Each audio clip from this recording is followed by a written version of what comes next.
120 impuestos que son más de 120 insultos que te pegan en el órgano más sensible, el bolsillo.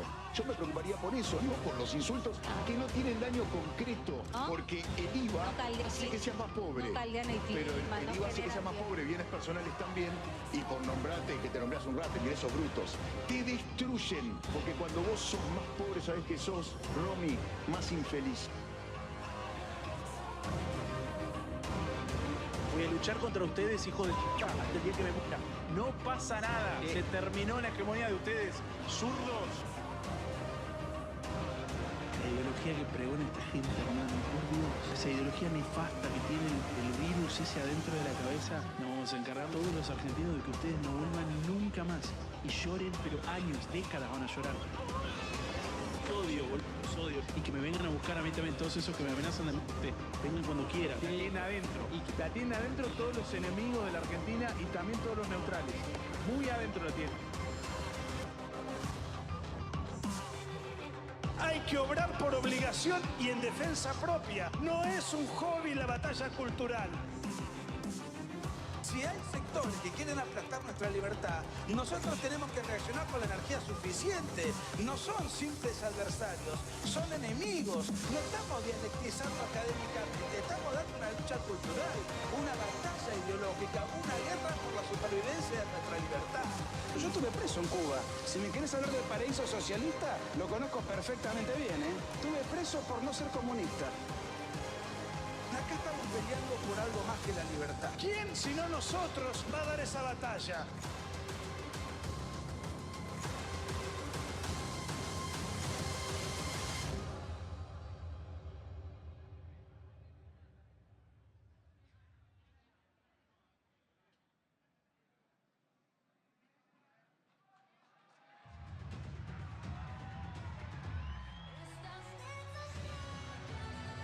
No hay que negociar con la izquierda, ni un milímetro. A la izquierda, nada. A los zurdos de mierda, nada. Batalla frontal y directa. Si me agrede, yo lo voy a agredir. ¿Por qué me tengo que aguantar que me agreda una persona que carece de conocimiento de economía? ¡Viva la patria! ¡Viva! No tengan miedo. Vayan y den la batalla contra el surderío, que se la vamos a ganar. Esto no es para tibios. Esto es para tomarlo de cara a los socialistas y ganar esta batalla. No hay alternativa. Somos mejores en todo. Tomen conciencia de ello y vamos por eso. Zurdos, hijos de puta, quieren. La libertad avanza. ¡Viva la libertad!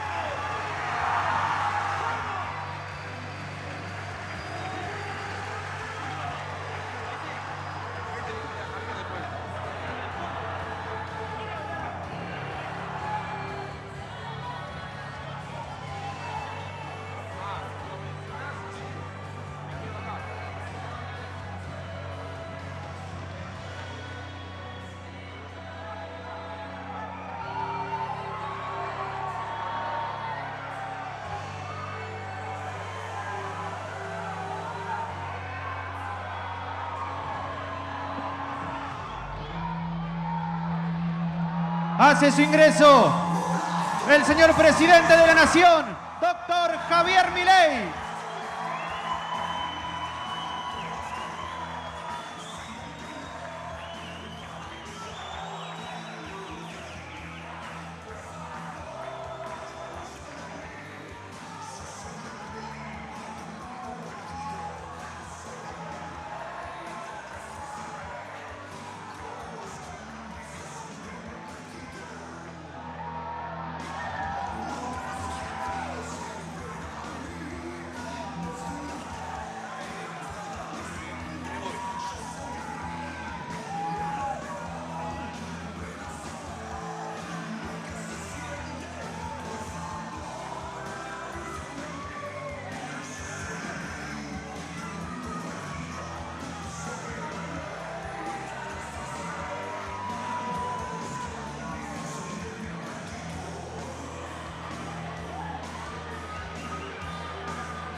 el señor presidente Javier Gerardo Milei.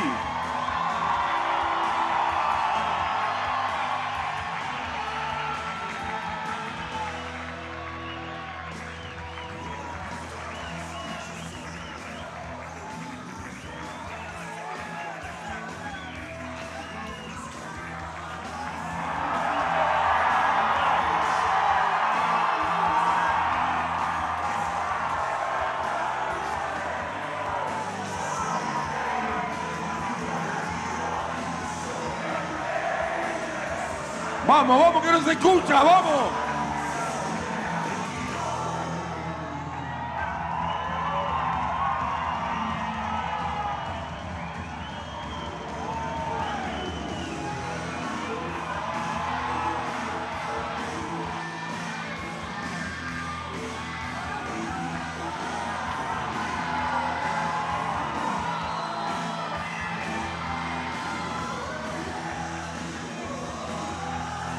Vamos, Laje, vamos, Laje, vamos.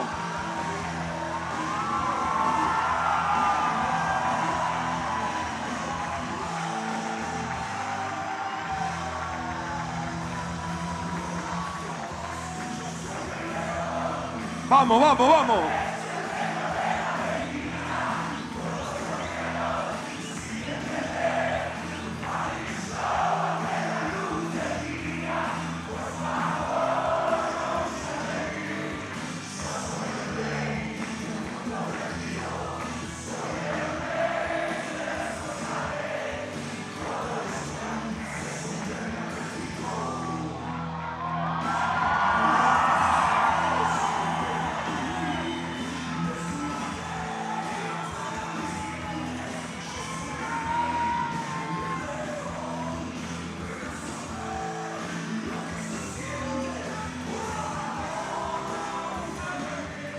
Presidente.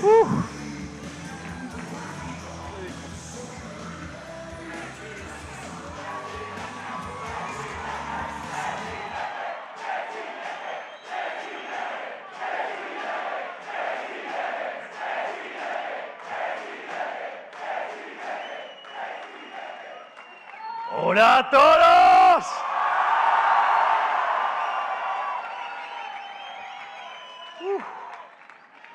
Oh.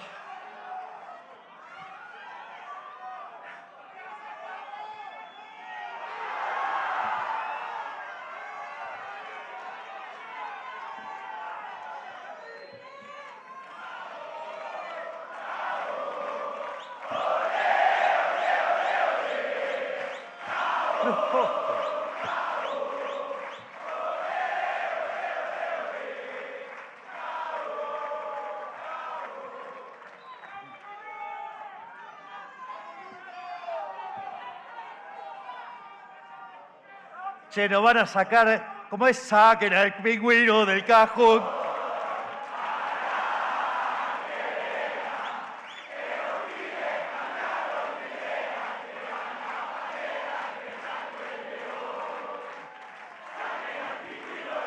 ¡Vamos!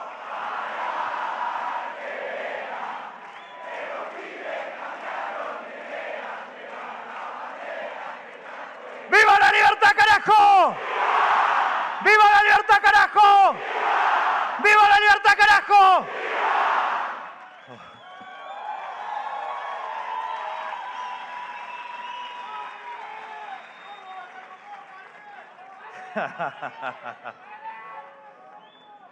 Primero,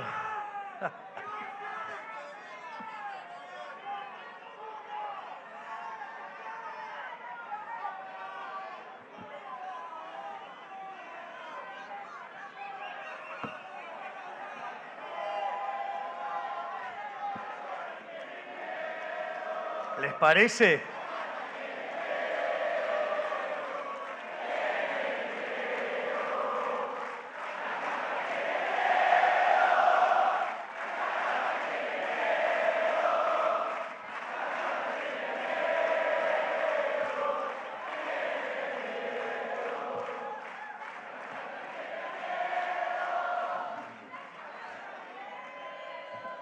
Primero que nada, Quiero extenderle un cálido saludo a mi queridísimo amigo Agustín Laje,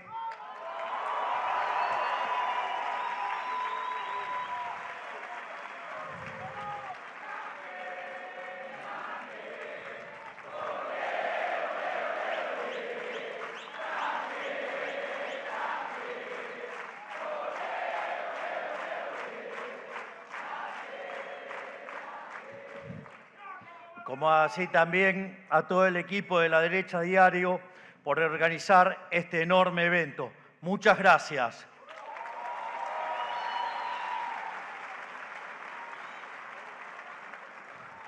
También quiero agradecer a todos los expositores que me precedieron y, por supuesto, a todos ustedes.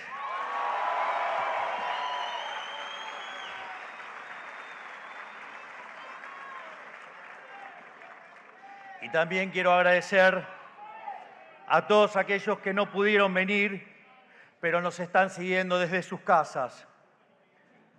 Son ustedes que dan todo por sacar adelante un país al que años de estatismo descontrolado parecían haber condenado al país a la miseria.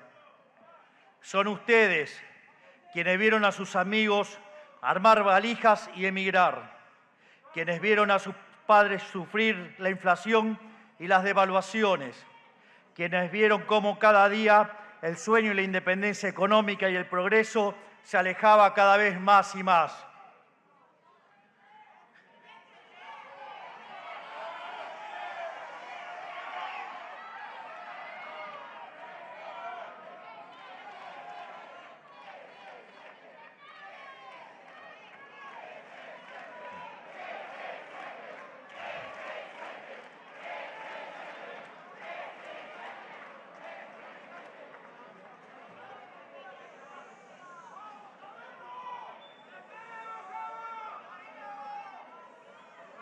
Muchachos, yo creo en el orden espontáneo. Autoorganícense y lo resuelven, vamos.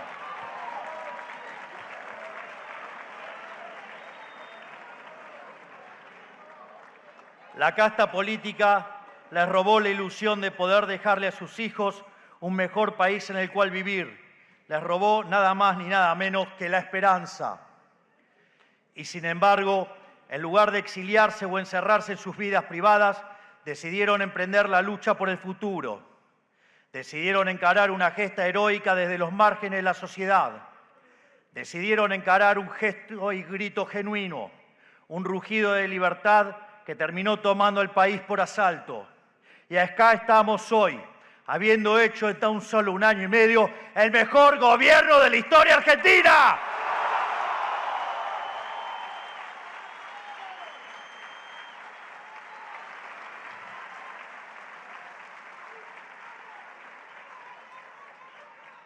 Como siempre digo, nuestro movimiento tiene 3 frentes de batalla, cada uno con sus propias características y su propia importancia.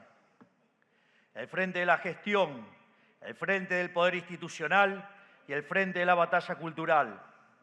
Mediante el primero, aplicamos efectivamente las ideas de la libertad para cambiar las normas del país. Esto es muy interesante y que además es la base de por qué sostenemos que somos el mejor gobierno de la historia.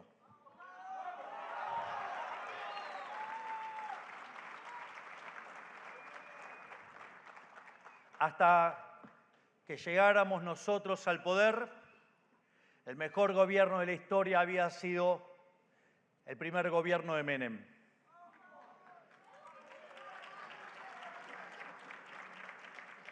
Las características fundamentales de aquel gobierno habían sido básicamente un plan de estabilización exitoso que fue el de la convertibilidad y un conjunto de reformas estructurales. En términos de plan de estabilización, sin lugar a dudas, este programa económico que diseñó el mejor ministro de Economía del mundo, Toto Caputo, lo supera ampliamente.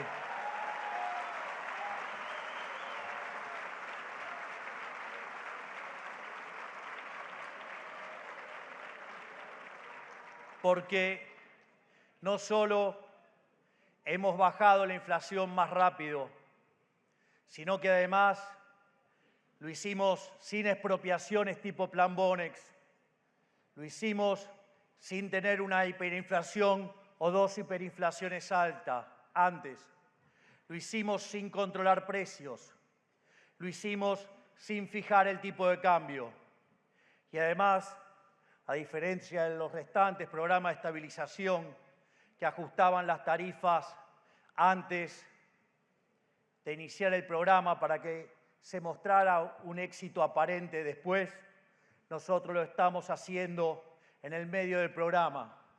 Si ustedes miran la inflación del último mes, significa que pasamos de niveles del 300% a niveles del 20% y hoy ya salimos del podio mundial de países con más inflación.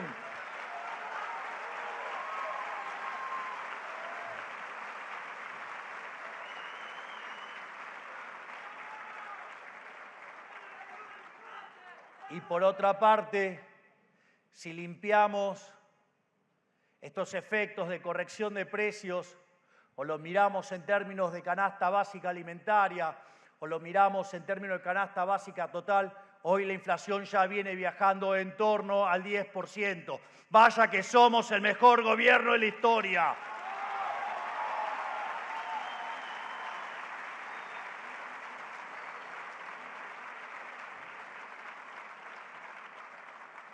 Y es más, cuando decían que íbamos a hundir a la economía en una gran depresión a la luz del programa de estabilización que estaba siendo exitoso eliminando la inflación, decían que íbamos a hundir a la economía, decían que íbamos a entrar en una gran depresión, decían que íbamos a hambrear a los argentinos. Y sin embargo, cuando uno toma el EMAE, que es la proxy del PBI en frecuencia mensual, en el mes de diciembre del 24 terminamos 6 puntos porcentuales por encima del año 2023. En el primer trimestre crecimos al 5,6 y en el segundo lo estamos haciendo al 7,7. ¡Vaya que lo estamos logrando!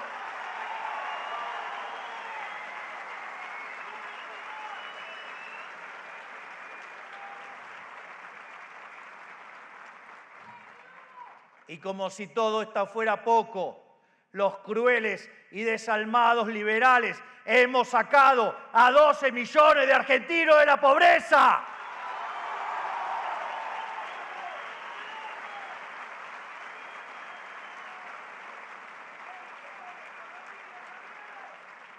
Y no solo eso, propiamente UNICEF además reconoció que hemos sacado 2,5 millones de niños de la pobreza.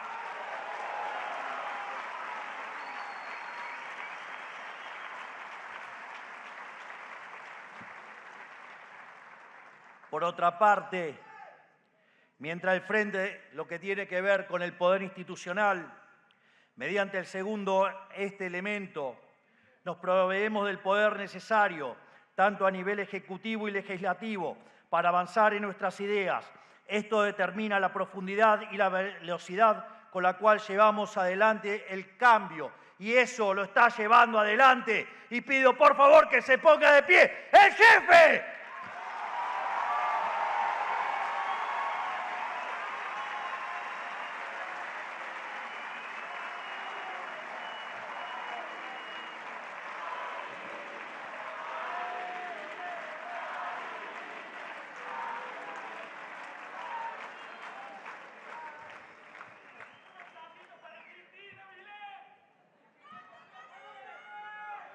Y finalmente, mediante el último, o sea, la batalla cultural, aseguremos que estos cambios sean sostenibles en el largo plazo, educando al soberano. En definitiva, que quienes tengan ojos empiecen a verla.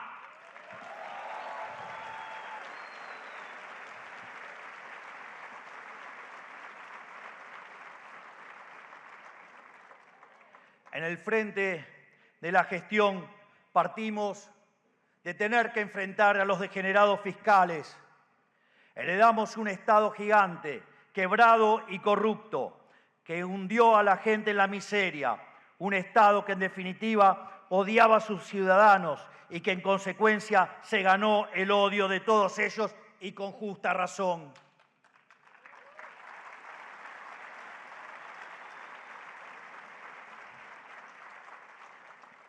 Si bien este primer año y medio fue difícil, dejamos en claro mediante actos desde el primer momento que nosotros sí venimos a cambiar las cosas de raíz.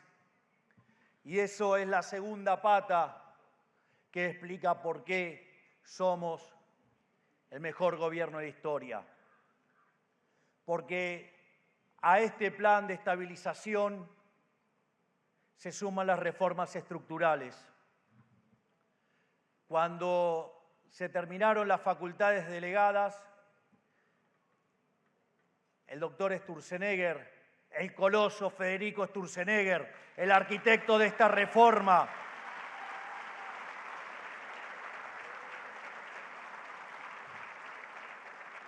contaba que con facultades delegadas eso solamente explicaba el 5% del trabajo.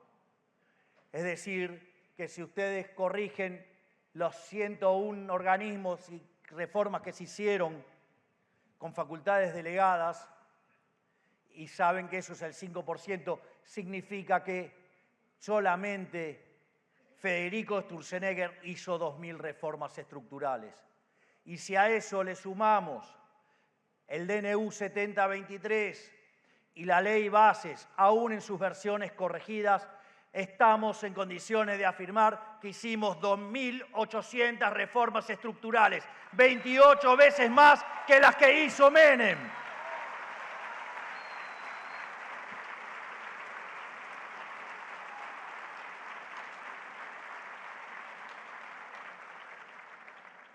Y es más, si uno lo tomara por modificaciones de articulados, que lo que hacían era dificultar la actividad, digamos, como cuando, por ejemplo, Federico cuenta el caso de la sandía o cuenta el caso de la chatarra y demás.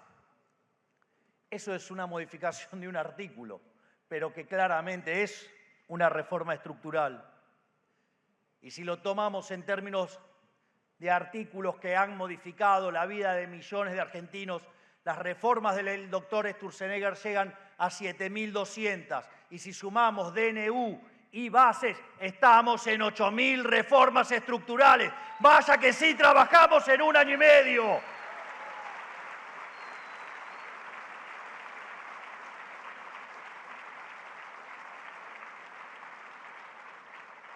En el fondo, en un año y medio, hemos borrado 100 años de dirigismo y no vamos a parar hasta ser el país más libre del mundo.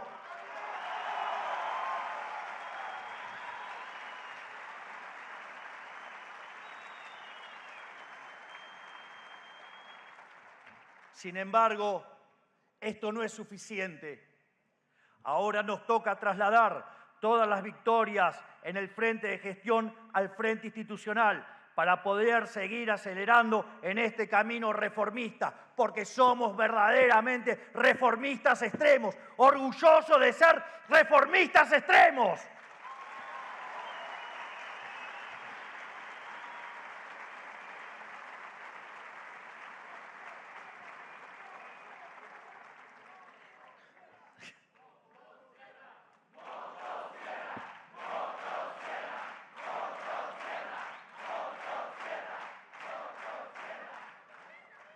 La batalla por los votos es una larga marcha. Imagínense que hoy solo contamos con el 15% de los diputados y 10% de los senadores, pero aún así es una marcha que solo va en una dirección, porque el país que nos llegó, el partido del Estado, fue desastroso. Y resultó tan evidente para la sociedad que todos fueron cómplices de un mismo sistema, que ya es una causa perdida para ellos presentarse a elecciones. La gente no los quiere ver ni en figuritas, por eso muchos se van a sorprender con los resultados de octubre.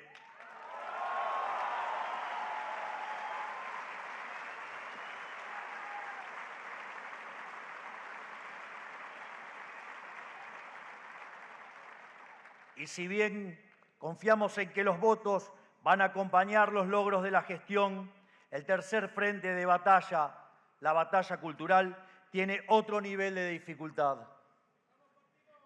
Gracias.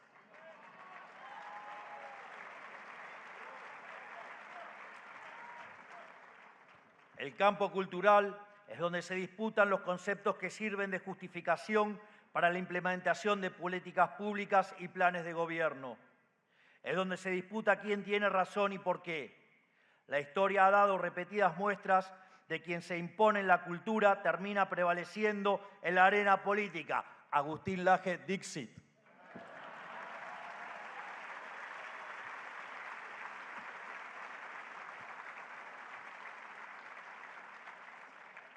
Pues es la cultura la que genera los términos mediante los cuales la gente piensa y actúa luego en la realidad. La izquierda lo sabe perfectamente y se ha dedicado desde hace décadas a infiltrarse en todas las instituciones occidentales, subvirtiendo sus valores y moldeándolas a su gusto. De esta manera, llegamos a un estado en el que los políticos, empresarios, sindigarcas, perisobres y todo el resto de los integrantes de la casta implementaron un conjunto de ideas antilibertad para legitimarse a sí mismo y a sus ideas entre la población. Digo, uno que tiene la cabeza contaminada de todos los parásitos mentales que andan dando vuelta. Los que sabe y los que no sabe también.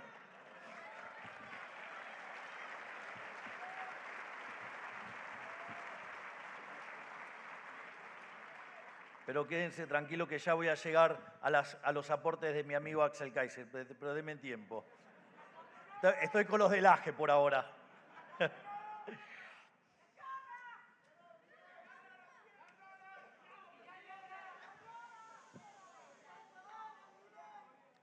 Esas ideas se instalan en la mente de millones de seres humanos y se contagian como parásitos mentales hasta que se vuelven inconfundibles del ideario popular.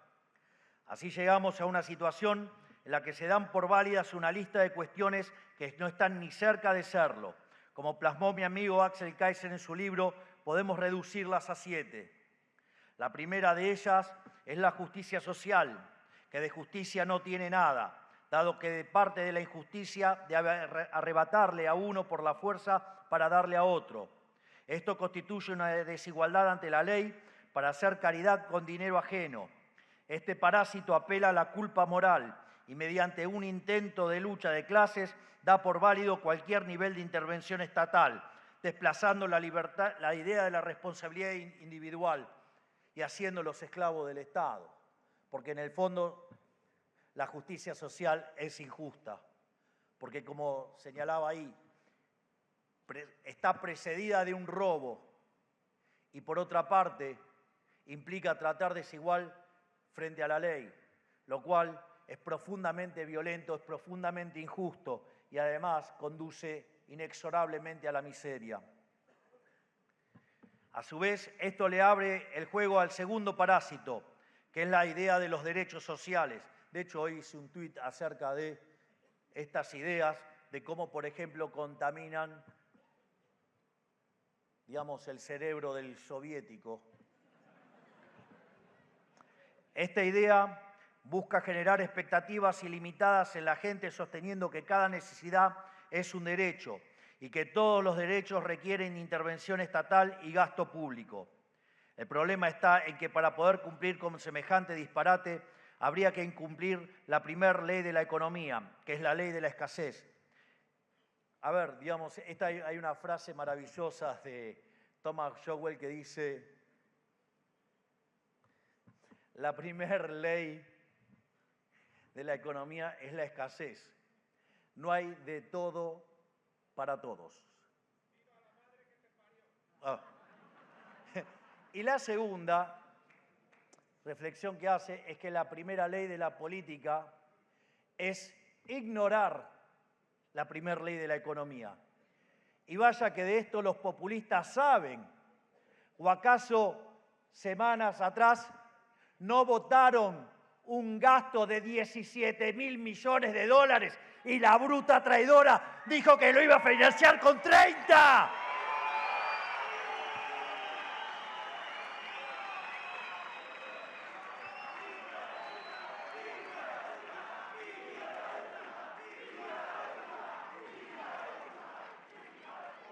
Así es fácil chicanear, pero sugiero que antes de hacer chicanas aprendan a sumar 2 más 2.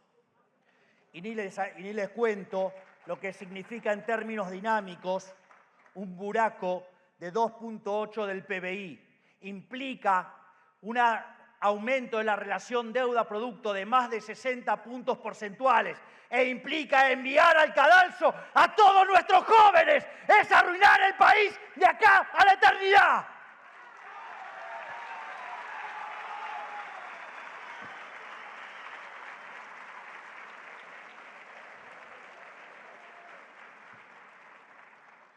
Porque además plantea una brutal inconsistencia, porque si a cada una de nuestras necesidades los vamos a llamar derecho, el problema es que después esos derechos hay que pagarlos.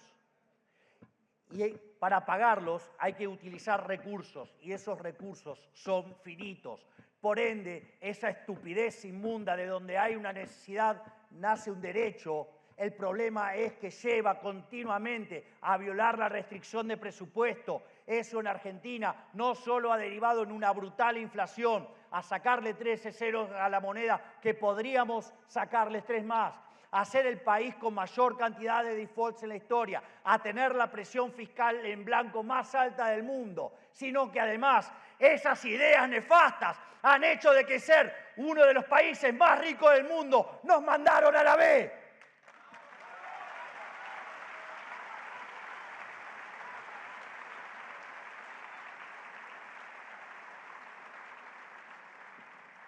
En definitiva, esto lo hacen en realidad para expandir el alcance del Estado, lo cual nos da lugar a hablar de la tercera idea expuesta por Kaiser, que es la idea del Estado benefactor. En el libro es el cuarto, el neoliberalismo viene tercero, por eso lo trato después.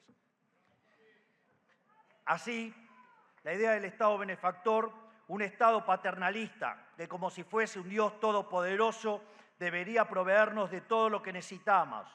Lo que eluden en este tipo de afirmación es quien genera la riqueza y los recursos. En primer lugar, es el sector privado, y para que el Estado los provea, debería robárselos mediante impuestos y burocracias, sacrificando el crecimiento económico, que debe ser lo que debe estar pensando la alta política.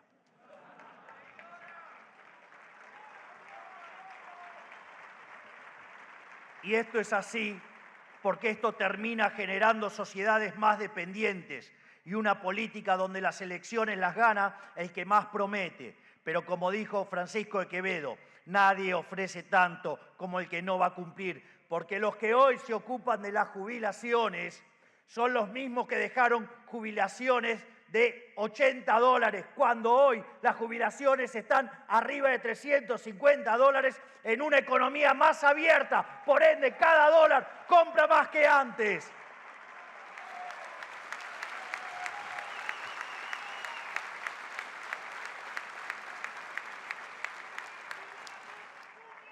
Y como detalle no menor, aquellos que se jubilaron con el total de los aportes, esas jubilaciones están entre $700 y $800. Vengan a hablar de pensar en los jubilados, si los que sacamos gente de la pobreza somos nosotros y no que ellos nos hundieron con el impuesto inflacionario.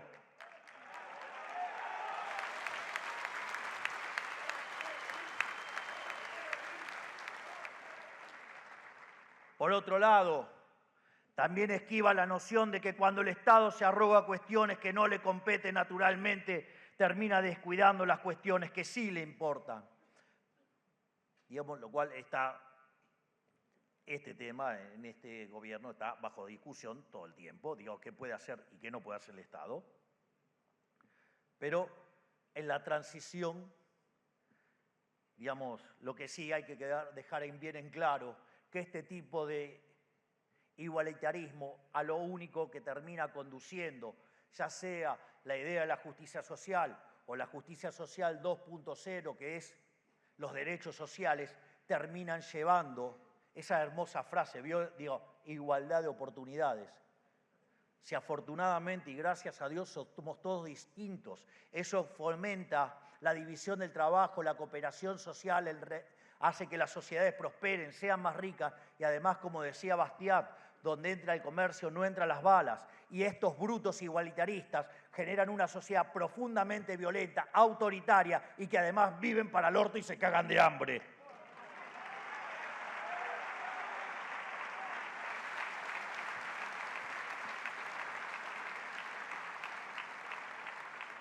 Entonces, frente a ese fracaso que tienen continuamente, aparece también otro concepto parasitario que es el de neoliberalismo. No es casualidad que ningún izquierdista sepa definir precisamente qué es neoliberalismo. Se trata de un concepto meramente emocional de la izquierda, que tiene por objetivo crear un cuco para cuando gobiernan y un chivo expiatorio para cuando fracasan, y generar rechazo a cualquier reforma pro mercado cuando no tienen el poder, pero no tienen un contenido real. Es solo un fantasma, un cuco. Por lo tanto, es nuestra tarea encender la luz y que vean que el cuco no existe.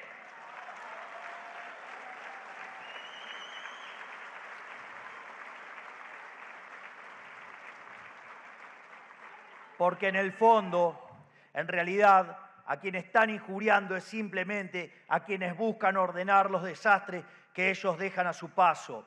Porque si hay algo que hacen a la perfección es dejar infiernos fiscales y financieros cuando terminan sus gobiernos. Es así que el que tiene la ingrata tarea de ordenar el desorden, en general tiene de antemano un apodo preparado, neoliberal. Sin ir más lejos,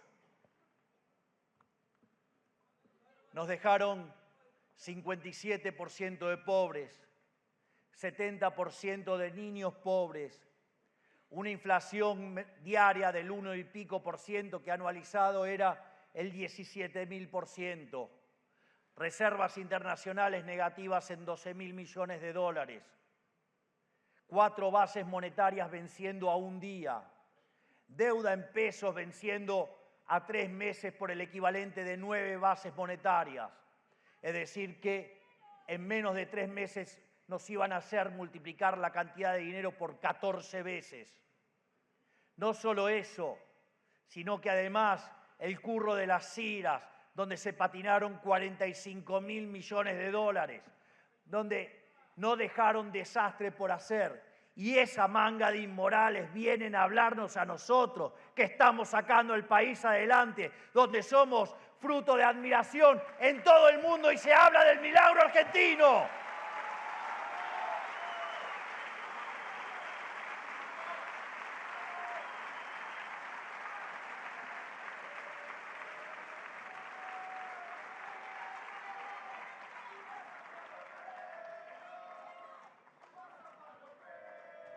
Y ni que hablar del déficit fiscal que nos dejaron, que eran 5 puntos del PBI en el Tesoro y 10 en el Banco Central. Recuerdo que cuando estaba en campaña y yo hablaba de hacer el ajuste fiscal, decían que era imposible, que estaba loco y no sé cuántas otras cosas más.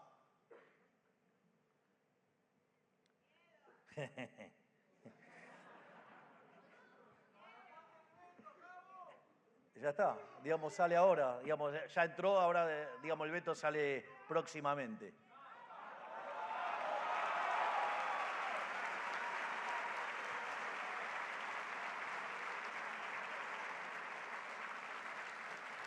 En ese sentido, decían que como mucho se podía ajustar 1 punto por año. Y nosotros decíamos que íbamos a alcanzar el equilibrio fiscal en el primer año. Y después de 123 años de déficit fiscal ininterrumpido, porque solamente hubo equilibrio fiscal cuando estábamos en default, o sea, no pagando la deuda. Por eso me causa gracia cuando dicen, no, que estamos maquillando la deuda. Menos mal, digo, ellos, digamos, que lograban equilibrio con default. Y en ese contexto hicimos el ajuste fiscal más grande de la historia de la humanidad en 1 mes. pusimos las cuentas públicas en orden en un mes en la línea financiera.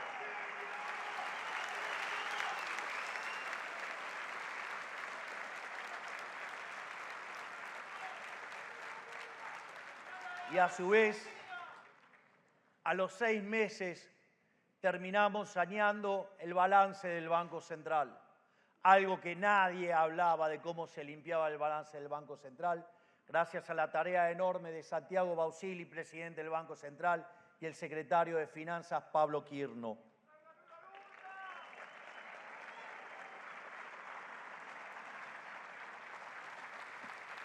Pero claro, digamos, ¿y cuál es la argumentación de los primates, digamos, más conocidos como ¡Matriles! Dicen que nos endeudamos. Esto es interesante porque cuando el kirchnerismo llegó al poder, la deuda pública en Argentina era de 140.000 millones de dólares. Cuando nosotros llegamos al poder, la deuda consolidada, porque siempre se olvidan de sumar los desastres que hacen en el Banco Central, era de 500.000 millones de dólares. Y de esos 500, con lo cual aumentó la deuda a 360.000 millones de dólares. Si limpiamos la que tuvo Macri, que fueron 60.000 millones de dólares, el kirchnerismo, que habla de endeudamiento, nos endeudó en 300.000 millones de dólares. Es el movimiento político más endeudador de la historia política argentina.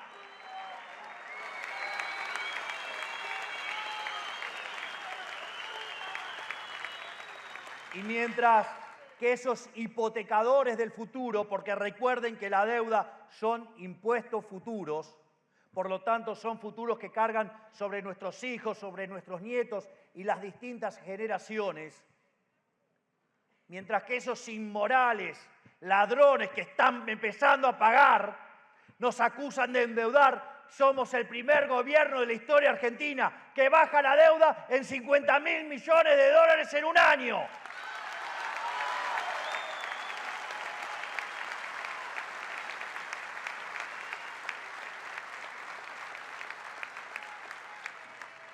Por lo tanto, cuando estos inmorales hablan de neoliberalismo, es que esa palabra puede significar cualquier cosa, ya que solo refiere a los enemigos del expansionismo estatal ilimitado.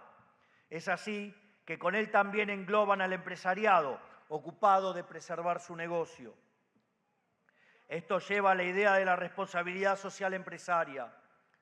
Hay muchas empresas que se sienten presionadas para defender causas sociales, pero en la mayoría de los casos es una simulación guiada por preceptos de marketing.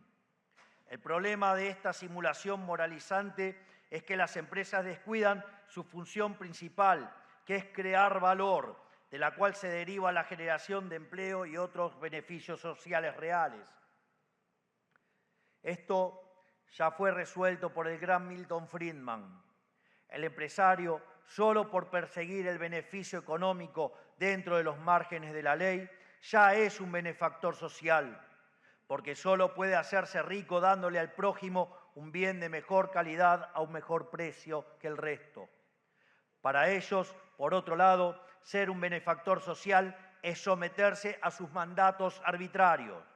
Es así que a la ya estresante tarea de llevar adelante un negocio le suman el peso de cargar tanto con un estado elefantiásico como beneficencia forzosa. No hay beneficencia a punta de pistola. La caridad, si no es voluntaria, no es caridad.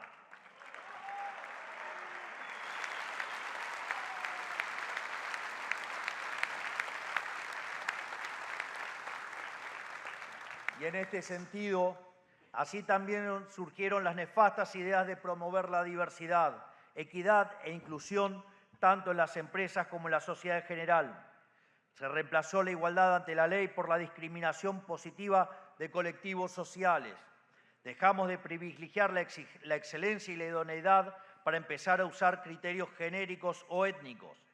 Esto fragmenta a la sociedad, enfráscala en luchas inventadas, mientras que hace que todos pierdan la fe en la neutralidad de las instituciones.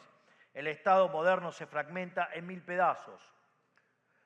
Por suerte, en Argentina solo el Estado sufrió esta perversión del derecho, ya que nuestra desconexión del resto del mundo mitigó el impacto de este parásito en particular. Y como frutilla del postre de todas estas ideas parasitarias, las ganas de criticar la civilización en la que viven los lleva a romantizar exageradamente la vida salvaje. Criticar el modelo que sacó de la pobreza extrema al 90% de la humanidad es un disparate por donde se lo mire.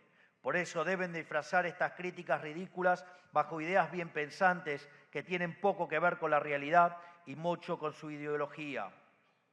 Así, le indilgan a las culturas primitivas ideales de pureza, armonía natural y resistencia contra las maldades de la vida moderna.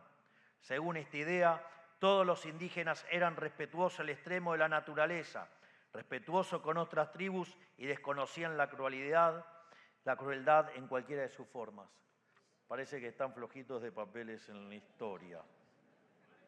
Se supone que los zurdos saben de historia, se supone, pero parece que solamente, digamos, saben digamos, la historia según la contó, digamos, el que se fumó la plata del padre, que se casó con una millonaria y le fumó la riqueza y le hizo hijos a la empleada doméstica.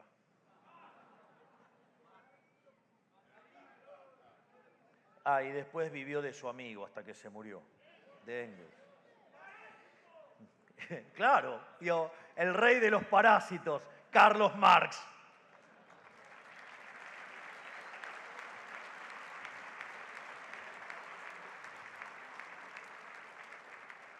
Con esa pantomima de sabiduría ancestral pretenden hacernos creer que el mundo era perfecto hasta que surgió el comercio.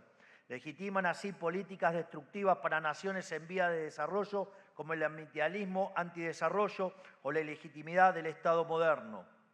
Para colmo, esto lo enseñan como verdadero en importantes universidades bajo el mote de anticolonialismo, al igual que tantas otras barrabasadas con las que nos bombardean tanto tiempo. Bajo la expansión de estas ideas, ya sea en la academia, los medios de comunicación, las oficinas públicas o incluso en las películas de Hollywood, la izquierda se ha arreglado para poner de su lado a las personas más prestigiosas de cada sociedad, utilizándolas como vehículo de su ideología. Más Gramsci imposible. Digo, la educación, la cultura y los medios. Todos zurdos. Y todo esto financiado a costa de los impuestos de los ciudadanos prósperos y pujantes, a quienes se le encargaron de demonizar como si fueran el origen de todos los males. Este es un juego en el que hoy, lamentablemente, partimos con desventaja. Debemos reconocer que ellos lo hicieron mejor.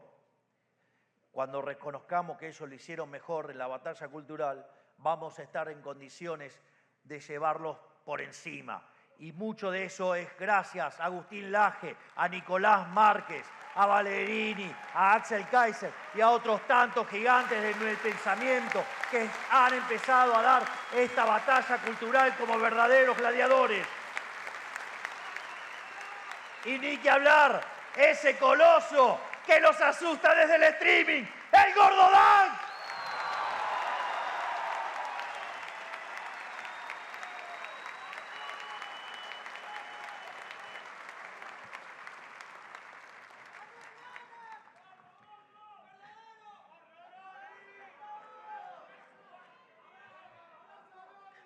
Si bien el liberalismo supo ponerse a la vanguardia de la batalla cultural, cambiando el curso de la historia humana desde su nacimiento en el siglo XVII, durante el último siglo ha perdido terreno frente al colectivismo.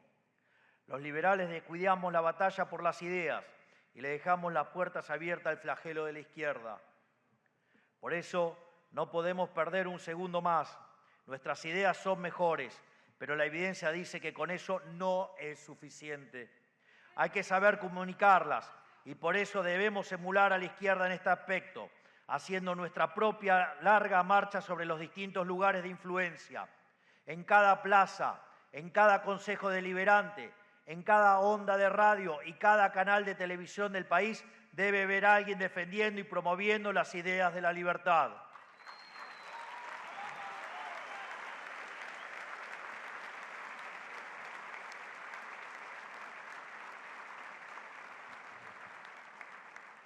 debemos hacerlo de manera sostenida para que tarde o temprano la izquierda no haya sido más que un mal sueño. Se los dice a alguien que durante 10 años la peleó en los medios y ya llevaba casi 15 peleando desde la academia. Es decir, hay que dar la batalla, aunque, digamos, parezca una tarea quijotesca. Solamente los locos son los que pueden soñar un futuro y son los que además tienen las bolas para cambiarlo, los que los verdaderamente lo hacen.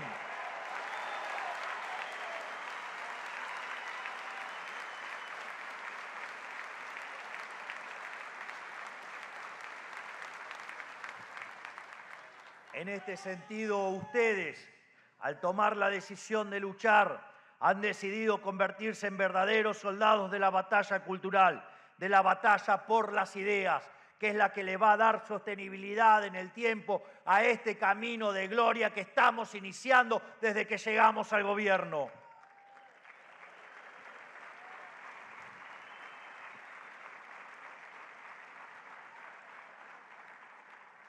Porque verla es también ver el estado en el que 100 años de estatismo descontrolado dejaron a nuestra discusión pública. 100 años en los que fuimos progresivamente infectados en todas nuestras instituciones por ideas contrarias a la libertad y al verdadero progreso. 100 años en los que todas las instituciones que alguna vez destinaron nuestro país a la grandeza fueron infectadas por parásitos ideológicos. Pero es importante entender que la mayoría de la gente ha internalizado estas ideas contagiosas meramente porque es lo único que conocieron y porque además estos parásitos se alimentan de lo más noble que tiene la gente, que es su sentido de humanidad y sus buenas intenciones, pero aún así poseen el germen de la libertad dentro suyo y pueden aún ser persuadidos a cambiar de opinión. Por eso es tan importante la batalla cultural. Por eso quiero darles un mensaje de esperanza. Tenemos aquí una hermosa reflexión para hacer. En el año 2023, los argentinos decidieron un cambio de rumbo, el cual tenemos que confirmarlo en septiembre en la provincia de Buenos Aires, en cada provincia, y dar un tremendo batacazo violeta en el mes de octubre.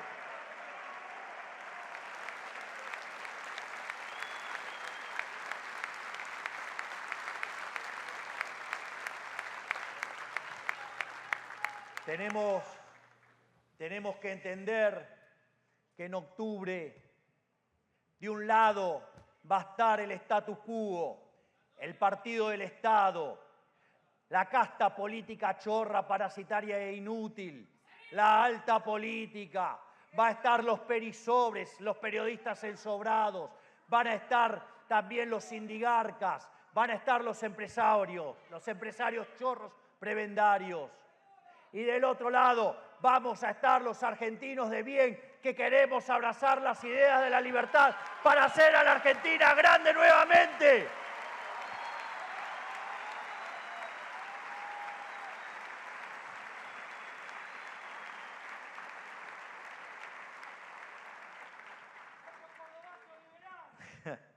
Lo que ocurrió en los últimos 5 años en la Argentina es un fenómeno único, porque se conjugaron una serie de condiciones que generaron una tormenta perfecta para que la gente empiece a verla y a construir anticuerpos para los parásitos que operaban en su mente. El desastre de los últimos 3 gobiernos argentinos, la inflación desenfrenada producida por una política económica degenerada y el liberticidio que implicó la cuarentena eterna, configuraron una pesadilla tan horrorosa que a muchos argentinos no les quedó alternativa que despertarse. Yo no me olvido que había un impresentable de mierda que decía que en pandemia no hay derechos. Y vaya qué asqueroso es que alguien vaya y se abrace con esa bolsa inmunda.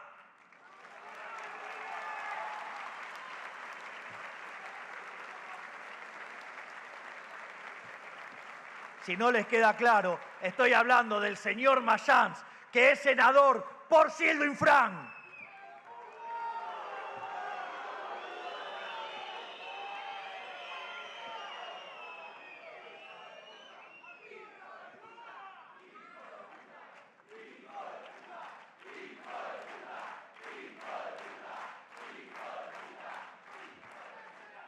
Así, el sufrimiento de nuestro pueblo sirvió como combustible de una nueva luz, de una nueva esperanza entre las tinieblas.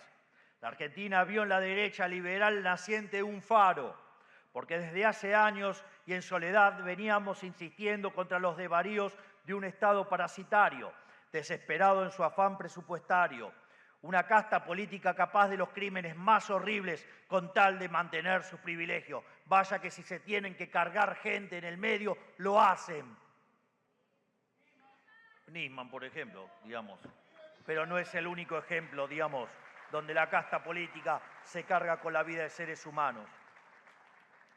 Y esto mientras se escondía detrás del discurso de los derechos humanos. Como Saturno muestra, nuestra casta se devora a sus hijos para alimentar sus obesos estómagos insaciables. Obesos estómagos insaciables.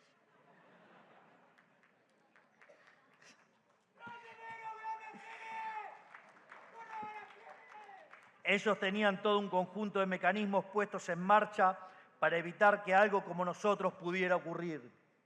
Un universo de relaciones clientelares con empresarios, dirigentes sociales y periodistas dedicados a embarrar y atacar a todo aquel que osara hacerle frente. Pensaban que tenían al país domesticado y condenado a la servidumbre eterna, pero nosotros pudimos con todo ese aparato y pudimos precisamente porque traíamos con nosotros la verdad. Y no solo los parásitos mentales son contagiosos. La verdad, cuando está contada con convicción y con voluntad, también se logra contagiar.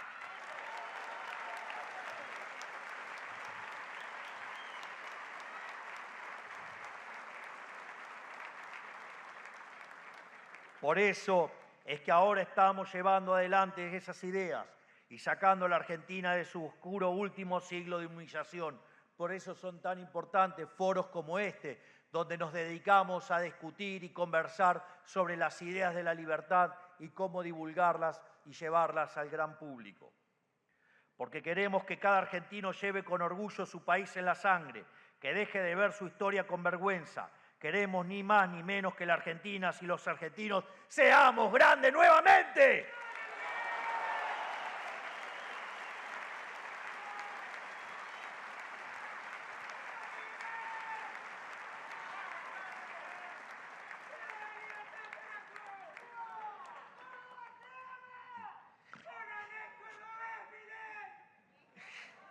Qué vozarrón, ¿eh?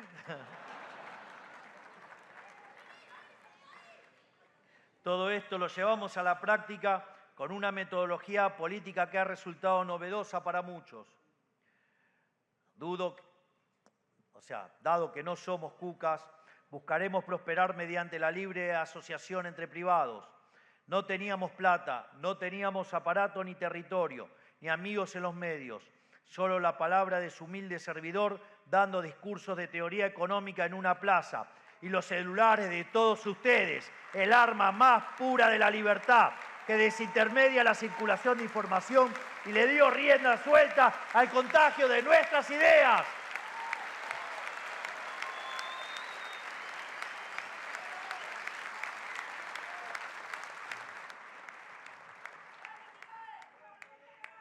En este sentido, aquí me gustaría detenerme para reconocer a La Derecha Diario, que pasó de ser un diario digital hecho a pulmón por dos adolescentes a ser el diario más leído de toda América Latina en cuestión de pocos años. Felicitaciones a todos los que son parte de La Derecha Diaria y a sus creadores.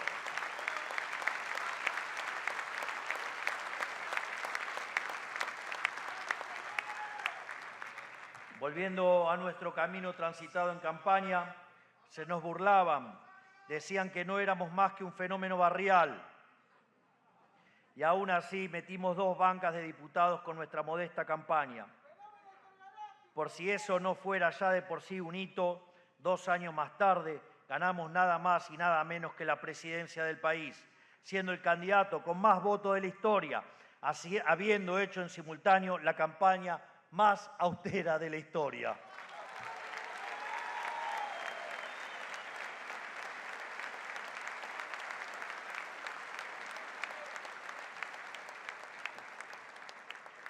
En definitiva, militar en los márgenes manteniéndonos fieles a las ideas de la libertad, llegar al poder a fuerza de predicar nuestras ideas y lograr demostrar todo su poder es algo que un kirchnerista nunca va a entender, porque ellos son militantes rentados y otros también tienen militantes rentados.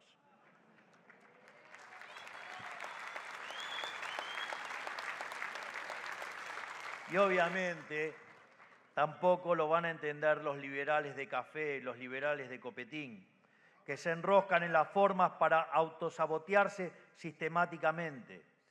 En su mirada infantil de la política creen que se pueden ganar la guerra con ponencias filosóficas, sin meterse en el barro porque el barro les parece vulgar. Yo suelo mencionar que si ustedes quieren y van a la cancha y ven un partido de Argentina, una de las cosas que ocurre es que, digamos, la tribuna es muy linda, muy vistosa y todo, pero si ustedes ponen la pelota en el medio de la cancha, por más que griten, canten, no se mueve la pelota. Hagan el experimento todas las veces que quieran. Por lo tanto, si quieren empezar a ganar, hay que meter goles. Y para meter goles hay que meterse a jugar en la cancha. Los goles en Argentina no los hace la tribuna, los goles los hace Messi.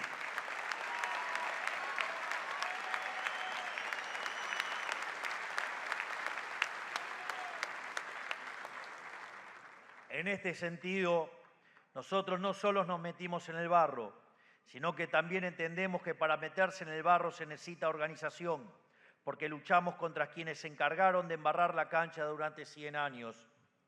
Porque si el libre mercado y la horizontalidad son el mejor vehículo para las ideas, la organización y el orden son el mejor vehículo para la acción. Para cambiar el país desde las raíces es necesario contar con ambas patas. Nosotros tenemos claro que al mal organizado solo se le puede ganar con el bien organizado. Entendemos que a la hora de luchar contra el leviatán de las 1000 cabezas, el pragmatismo y el verticalismo son fundamentales y que los trapos sucios los tenemos que lavar puertas adentro entre nosotros.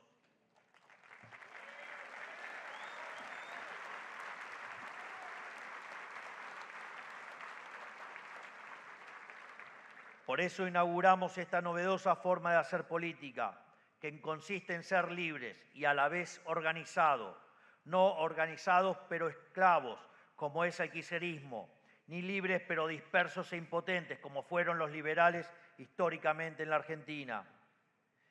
Entendiendo esto es que logramos llevar a la práctica nuestras ideas y es gracias al poder ponerlas en práctica que logramos demostrar que son superiores, como ya dije anteriormente. En estos meses hemos logrado mucho y en apenas 1 año y medio hemos contrarrestado décadas de destrucción, sembrando las semillas de la futura Argentina potencia. Le demostramos al mundo y a nosotros mismos que el espíritu emprendedor argentino está más vivo que nunca, que solo necesitábamos quitarnos del cuello la bota del Estado. Hoy en todas partes se habla de nuestro milagro económico. Sin ir más lejos, el presidente de Francia acaba de anunciar su propio plan de motosierra y eso se está extendiendo por todas partes del mundo.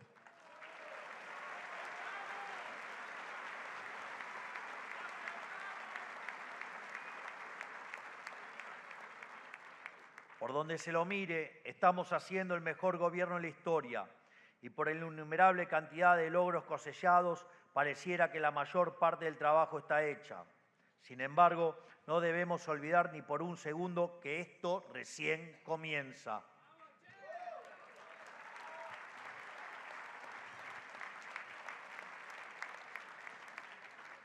No solo hay que deshacer un siglo de miseria acumulada y educar a nuestros semejantes en la idea de la libertad. Tenemos que hacerlo con todo el partido del Estado en contra, operando y saboteando todos nuestros intentos de encauzar el barco que ellos hundieron. Mientras tanto, ellos usan ilegítimamente nuestra contra todos los mecanismos institucionales que fueron originalmente creados para proteger los derechos fundamentales a la vida, a la libertad y la propiedad, y también el interruptor de luz.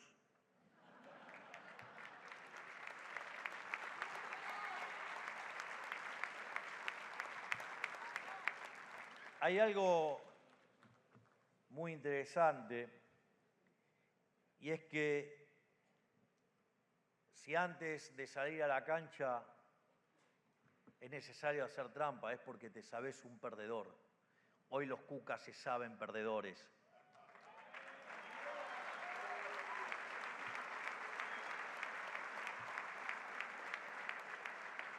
De hecho,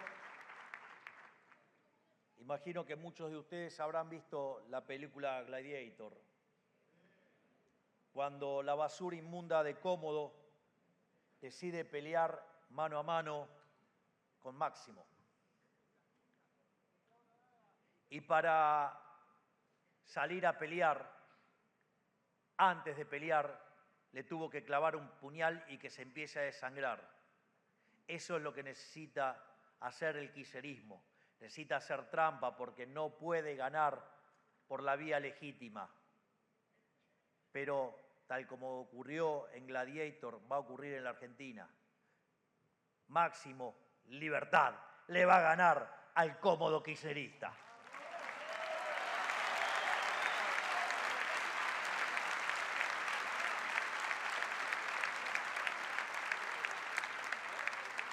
Es más, instituciones republicanas que fueron concebidas para evitar el surgimiento de la tiranía se han convertido en herramientas de opresión y sometimiento al servicio de perpetuar el despotismo de las burócratas. Congresos que no sesionan debidamente, jueces que dictaminan sobre cuestiones en las que no tienen injerencia, y todo con el fin de frenar las reformas de libertad que el pueblo pide a gritos. Y digo, por si eso fuera poco, tenemos que lidiar con los infaltables traidores, gente que fue elegida con el mandato claro de liberar a la Argentina del yugo del Estado solo para darse vuelta al poco tiempo de haber asumido. Gente que tardó tan solo minutos en revelar ese deseo irrefrenable de ser casta. Gente que al poco tiempo de asumir su banca le dio la espalda al pueblo argentino, deslumbrada por la supuesta alta política.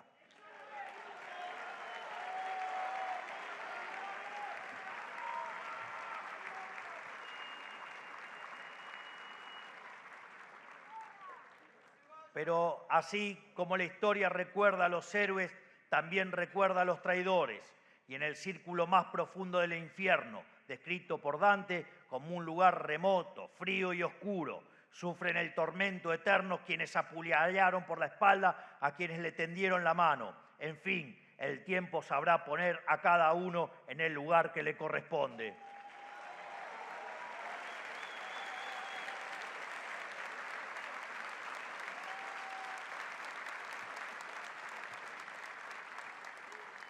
Por nuestra parte, reiteramos que Roma no paga traidores.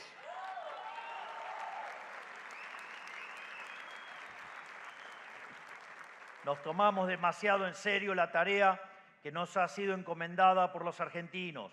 Como ya he dicho, defendemos una causa justa y noble, mucho más grande que cada uno de nosotros. Somos individuos libres que voluntariamente se han asociado en pos de un objetivo común. Hemos decidido por voluntad propia someternos a algo que nos excede, resignando nuestras ambiciones personales, nuestro confort, nuestros deseos para llevar a cabo la hazaña más grande que haya visto nuestra nación desde su independencia: liberar al pueblo argentino de la tiranía del Estado omnipresente.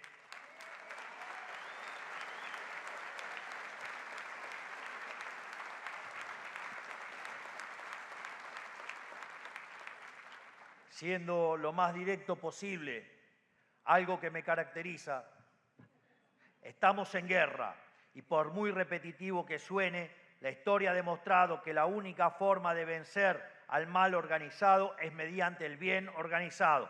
Por eso somos millones, pero nos movemos como uno y así los vamos a aplastar en las urnas.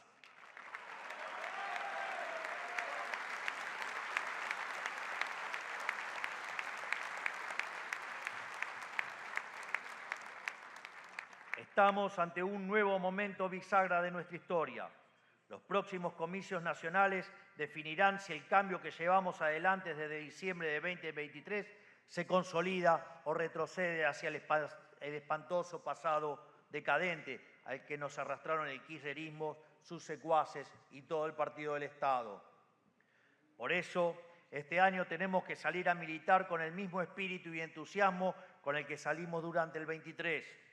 Es el momento de que la Libertad Avanza demuestre que llegó para cambiar esta gran nación de una vez por todas y para siempre.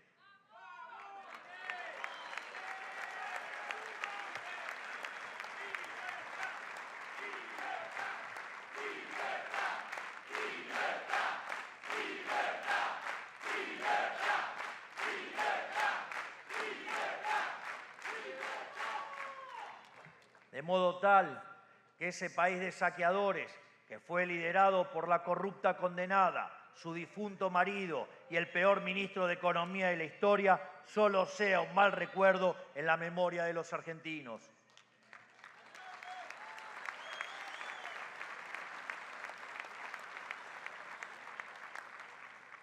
Pero para lograrlo no podemos descuidarnos ni un solo segundo. La casta política sigue ahí, esperando que nos equivoquemos. Se prepararon toda su vida sirviéndose del Estado y saltando de cargo en cargo. Conocen a la perfección cada engranaje de la máquina de impedir. Máquina que ellos mismos construyeron para evitar los cambios que la sociedad demanda.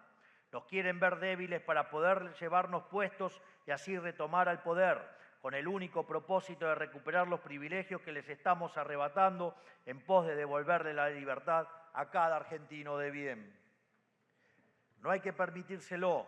Es el momento de estar más unidos que nunca, fieles a nuestro propósito. Ellos quieren que seamos un país de pobres y sometidos. Nosotros queremos un país próspero y libre. Esta es la consigna que debemos predicar a lo largo y a lo ancho de todo el país, comprometiéndonos también yendo a votar y a fiscalizar. Como decía Marco Aurelio,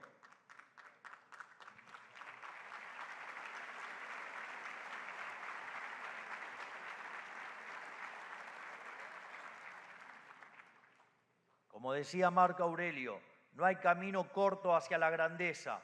La paciencia y la perseverancia son fundamentales. Esto recién empieza y de nosotros depende la posibilidad de hacer una Argentina grande otra vez. No les tengamos miedo, ya le ganamos antes y volveremos a hacerlo otra vez. Gracias, Córdoba, que Dios bendiga a los argentinos, que la fuerza del cielo nos acompañe y ¡viva la libertad, carajo! ¡Viva la libertad, carajo! ¡Viva la libertad, carajo! ¡Viva! Muchas gracias.